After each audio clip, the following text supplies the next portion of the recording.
우선 저부터 이야기부터. 문재인 전 대표한테 왜 넘어가셨어요? 식당 하는 게 참 다 좋은데, 꽁수를 얻어먹고 다 좋은데, 가장 안 좋은 게 손님을 선택을 할 수가 없어요. 그렇잖아. 나 그냥 집에 있는데 누구 보자 그러면 안 봐 그러고, 안 나가면 되는데, 손님 들어오면 쫓을 수가 없잖아요. 오시는 분, 뭐 손님이니까.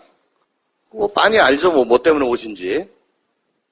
만약에 무슨 조건을 내걸었으면은, 저는 아주 편했다라고 생각을 합니다. 거절하기가? 예, 뭐 시켜줄게. 뭐 됐다고 가시라고.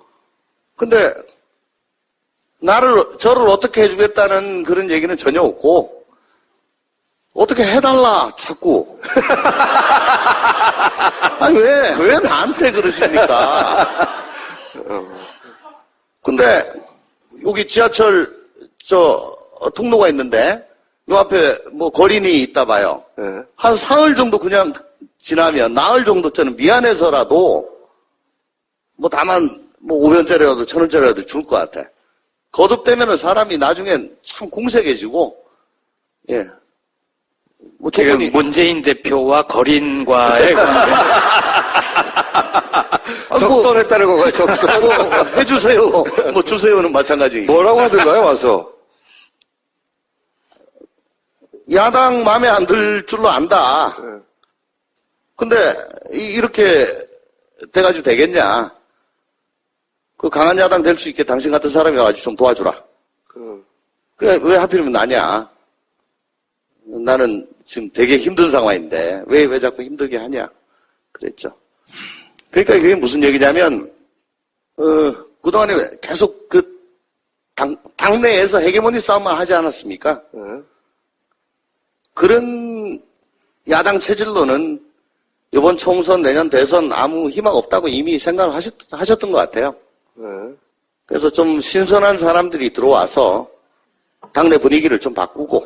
문재인 전 대표 의도는 그러했을 게 당연한데. 네. 본인이 그걸 어느 순간에 받아들인 거예요? 그래, 할 수 없다, 나가자, 이렇게? 아니, 그러니까 그분 눈을 한 너댓 번 계속 그런 식으로 하면은 그 사람 좀 환장합니다.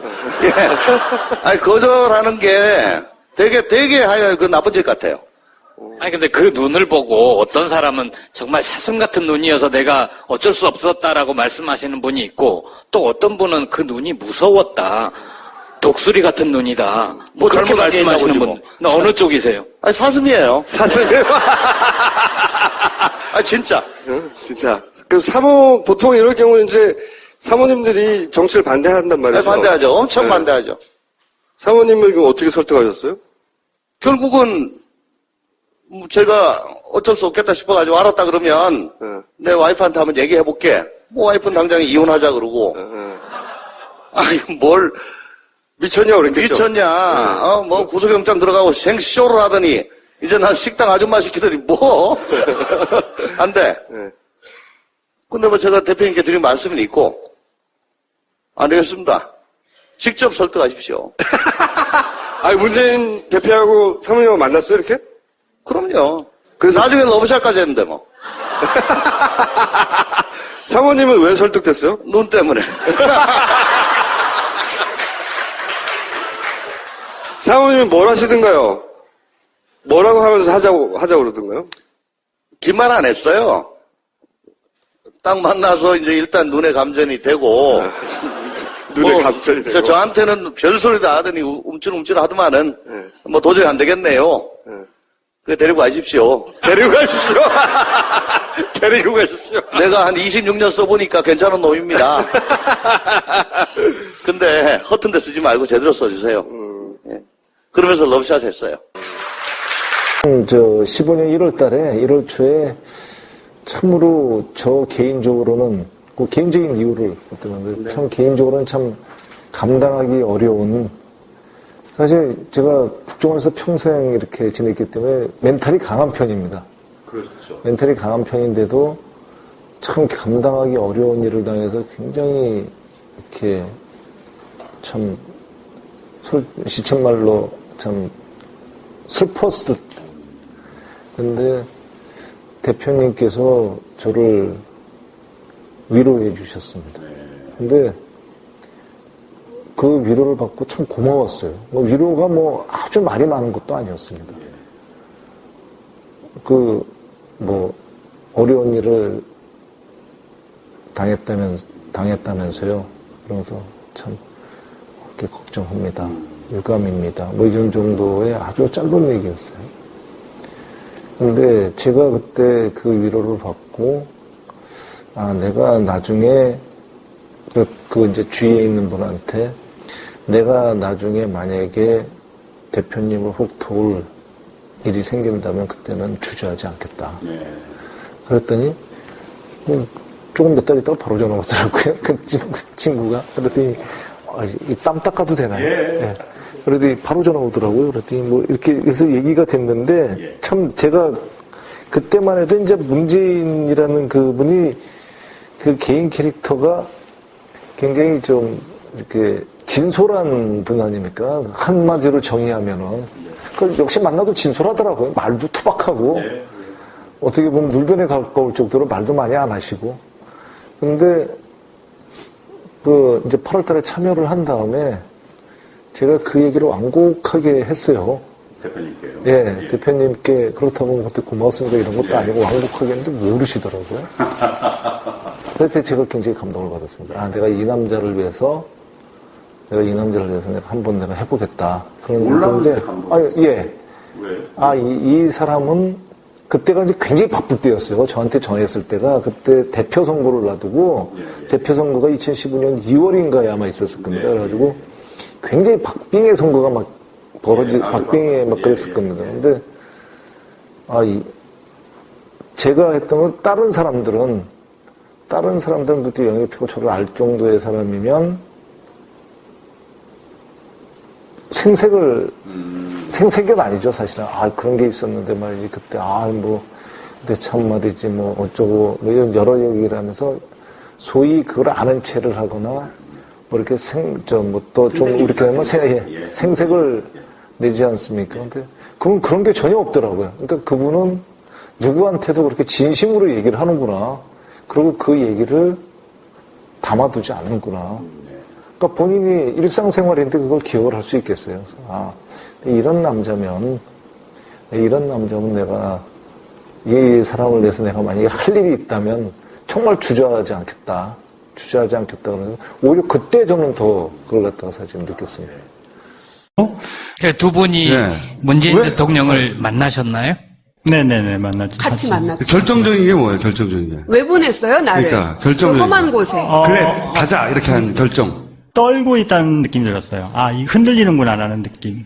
그런 제안을 받은 순간? 네, 그 얘기를 이제 전해주는 순간 이 친구가 그 눈동자가 흔들리면서 그런 느낌이 들었어요. 이거 해야 되는 거구나. 눈동자 흔들어 보세요, 한번.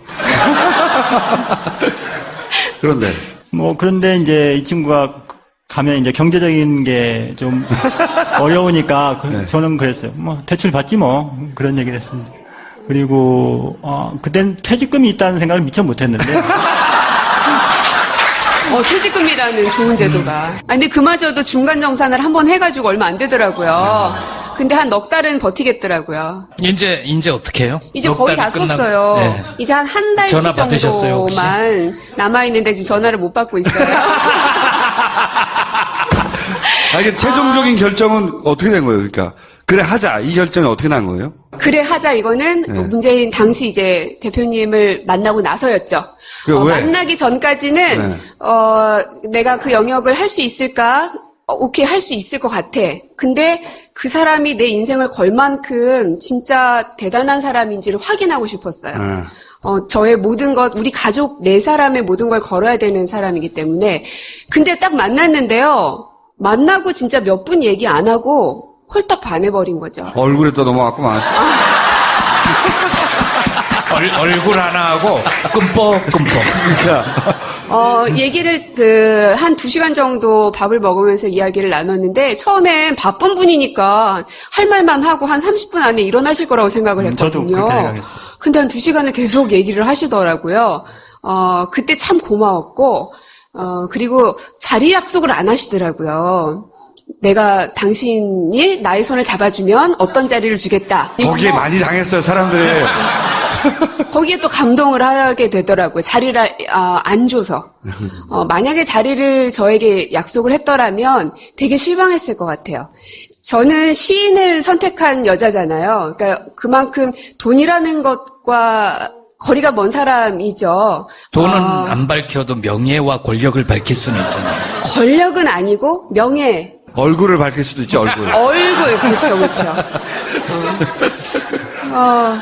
저는 부인을 못하겠네. 그러니까 남편분은 그러면 당시 문재인 후보의 어떤 말이 넘어간 거예요? 같이 넘어간 거 아니에요, 지금? 대부분의 그 정치인들은 약간 그 드센 기와 어떤 권위와 이런 것들이 많이 느낄 수 있는데 그분은 전혀 그렇지 않으셨어요. 그게 참 좋았고. 진짜 존경할 만한 어른이라는 생각이 참 많이 들더라고요. 정치인을 떠나서 대통령을 떠나서 이런 사람이 대한민국에 있다니 그리고 이런 사람을 내가 만날 수 있다니 그것만으로도 참 흥분됐던 순간이었던 것 같아요. 오늘 계속 TV조선 분위기로 갑시다. 예, 영입 인사로 1호. 박주민 의원님 몇 호시죠? 저는 꽤 좀 지나서 하여튼 그 총선 때 들어오신 그 영입 인사가 두 분이 동시에 된 거가 그쵸.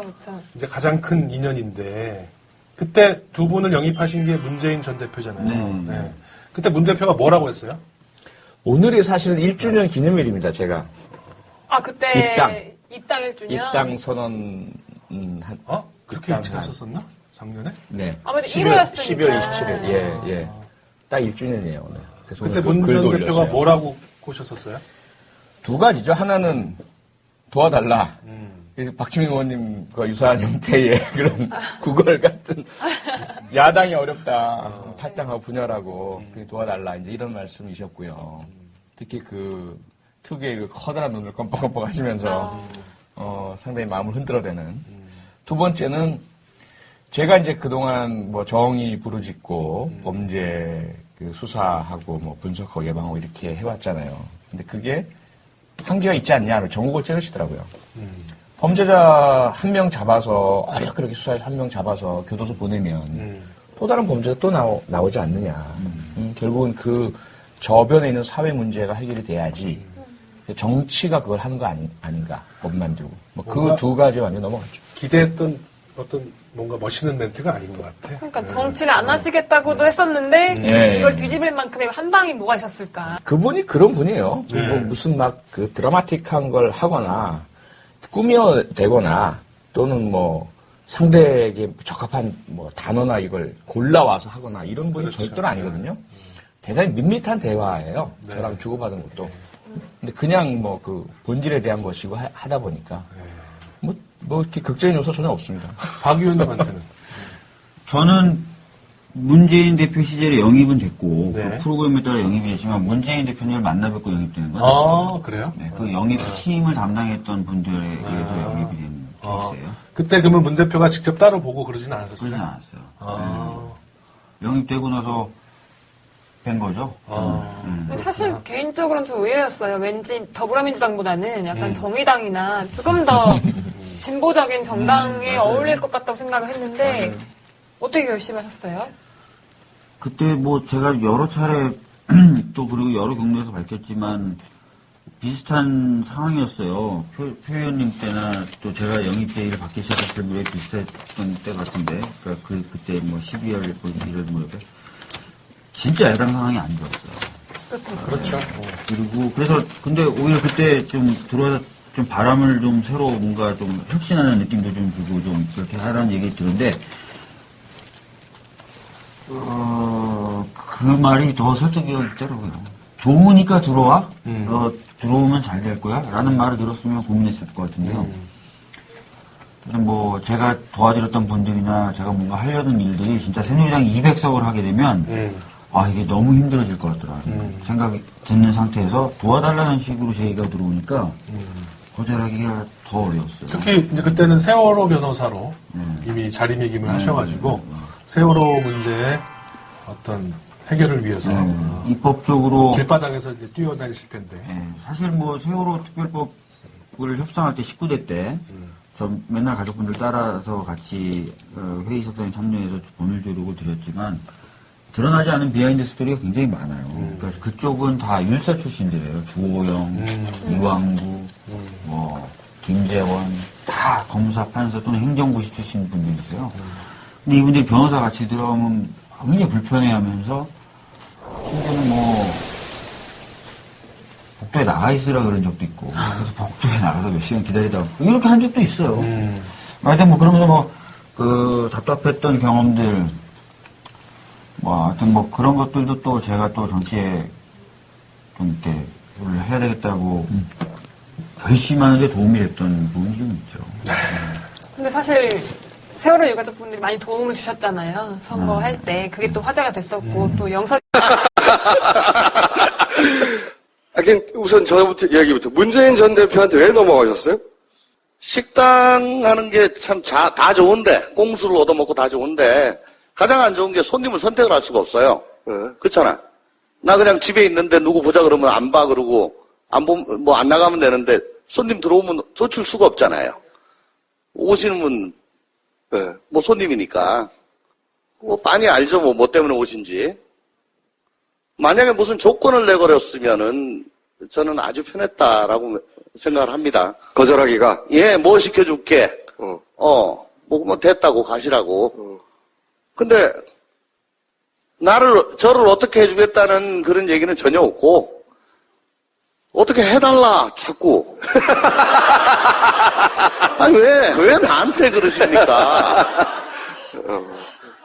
근데 여기 지하철 통로가 있는데 요 앞에 뭐 거린이 있다 봐요. 한 사흘 정도 그냥 지나면 나흘 정도 저는 미안해서라도 뭐 다만 뭐 500원짜리라도 1000원짜리라도 줄 것 같아. 거듭되면은 사람이 나중엔 참 공색해지고 예. 뭐 지금 문재인 대표와 거린과의 관계. 적선했다는 건가요? 적선. 뭐 해주세요. 뭐 주세요는 마찬가지. 뭐라고 하든 해야 한단 말이죠. 네, 반대하죠. 엄청 반대하죠. 사모님을 그럼 어떻게 설득하셨어요? 결국은 제가 어쩔 수 없겠다 싶어가지고 알았다 그러면 내 와이프한테 한번 얘기해볼게. 뭐 와이프는 당장 이혼하자 그러고. 아니 뭘 미쳤냐 그랬겠죠. 미쳤냐. 뭐 구속영장 들어가고 생쇼를 하더니 이제 난 식당 아줌마 시키더니 뭐 안 돼.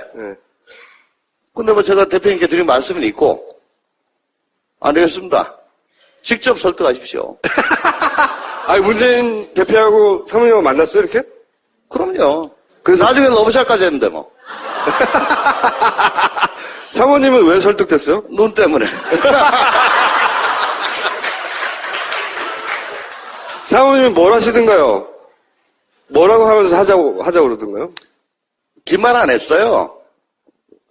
딱 만나서 이제 일단 눈에 감전이 되고. 눈에 감전이 되고. 저한테는 별소리 다 하더니 움찔움찔 하더만은 뭐 도저히 안 되겠네요. 그 데리고 가십시오. 데리고 가십시오. 데리고 가십시오. 내가 한 26년 써보니까 괜찮은 놈입니다. 근데 허튼 데 쓰지 말고 제대로 써주세요. 예. 그러면서 러브샷 했어요.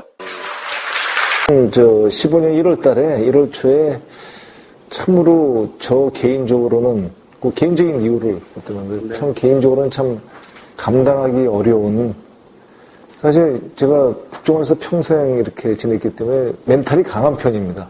그렇죠. 멘탈이 강한 편인데도 참 감당하기 어려운 일을 당해서 굉장히 이렇게 참 시쳇말로 참 슬펐을 때. 근데 대표님께서 저를 위로해 주셨습니다. 근데 그 위로를 받고 참 고마웠어요. 위로가 뭐 아주 말이 많은 것도 아니었습니다. 어려운 일을 당했다면서요. 그러면서 참 그렇게 걱정합니다. 유감입니다. 뭐 이런 정도의 아주 짧은 얘기였어요. 근데 제가 그때 그 위로를 받고, 내가 나중에 이제 주위에 있는 분한테 내가 나중에 만약에 대표님을 혹 도울 일이 생긴다면 그때는 주저하지 않겠다. 그랬더니 조금 몇 달 있다가 바로 전화 오더라고요. 그 친구가. 그랬더니 이 땀 닦아도 되나요? 예. 그랬더니 바로 전화 오더라고요. 그랬더니 뭐 이렇게 해서 얘기가 됐는데 참 제가 그때만 해도 이제 문재인이라는 그분이 그 개인 캐릭터가 굉장히 좀 이렇게 진솔한 분 아닙니까? 한마디로 정의하면은. 그걸 역시 만나도 진솔하더라고요. 말도 투박하고. 어떻게 보면 물변에 가까울 정도로 말도 많이 안 하시고. 근데, 이제 8월 달에 참여를 한 다음에 제가 그 얘기를 완곡하게 했어요. 대표님께요? 예, 대표님께 그렇다고 그때 고맙습니다 이런 것도 아니고 완곡하게 했는데 모르시더라고요. 그때 제가 굉장히 감동을 받았습니다. 아, 내가 이 남자를 위해서 내가 한번 내가 해보겠다. 그런 건데, 예. 왜? 이 사람은 그때가 이제 굉장히 바쁠 때였어요. 저한테 전화했을 때가 그때 대표 선거를 놔두고 대표 선거가 2015년 2월인가에 아마 있었을 겁니다. 그래가지고 굉장히 박빙의 선거가 막 박빙에 막 그랬을 겁니다. 근데 제가 했던 건 다른 사람들은 그렇게 영입하고 저를 알 정도의 사람이면 생색은 아니죠, 사실은. 그런 게 있었는데 말이지, 그때, 근데 참 말이지, 뭐, 어쩌고, 뭐, 이런 여러 얘기를 하면서, 소위 그걸 아는 체를 하거나, 뭐, 이렇게 이렇게 하면 생색을 내지 않습니까? 근데, 그런 게 전혀 없더라고요. 그러니까 그분은 누구한테도 그렇게 진심으로 얘기를 하는 거예요. 와서. 야당 마음에 안 들 줄로 안다. 근데 이렇게 돼가지고 되겠냐?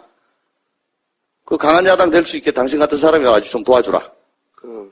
왜 하필이면 나냐? 나는 지금 되게 힘든 상황인데 왜 자꾸 힘들게 하냐? 그랬죠. 그러니까 그게 무슨 얘기냐면 그동안에 계속 당내에서 헤게모니 싸움만 하지 않았습니까?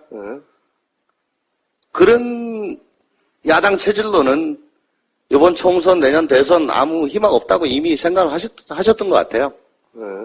그래서 좀 신선한 사람들이 들어와서 당내 분위기를 좀 바꾸고. 문재인 전 대표의 의도는 그러했을 게 당연한데. 네. 본인이 그걸 어느 순간에 받아들인 거예요? 그래, 할 수 없다, 나가자, 이렇게? 그러니까 그분 눈을 한 너댓 번 계속 그런 식으로 하면은 그 사람 좀 환장합니다.